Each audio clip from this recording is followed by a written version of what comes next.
کبھی ایسا ہوا کہ دوستوں میں بیٹھ کر یہ ٹینشن ہو کہ یار مرنے کے بعد کیا ہوگا؟ ایمان سلامت رہے گا کہ نہیں؟ قبر روشن ہوگی کہ نہیں؟ اللہ راضی ہوگا کہ نہیں؟ قیامت کے دن مجھے رب کی عرش کا سایہ ملے گا کہ نہیں؟ اعمال نامے کھل گئے تو میری بے عزتی کیسی ہوگی؟ میں ذلیل کیسا ہو جاؤں گا؟ یار کوئی طریقہ تو بتاؤ، اللہ کو راضی کیسے کروں؟ کوئی طریقہ تو بتاؤ، میری بخشش ہو جائے۔ Nobody talk about it، کوئی بات ہی نہیں کرتا، کسی کو لگتا ہے فکر ہی نہیں ہے۔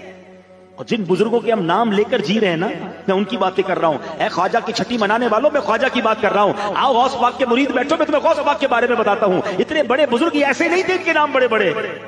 شیخ عبد القادر جیلانی آپ فرماتے ہیں لوگ کہہ رہے ہیں آج عید کا دن ہے، عید کا دن ہے۔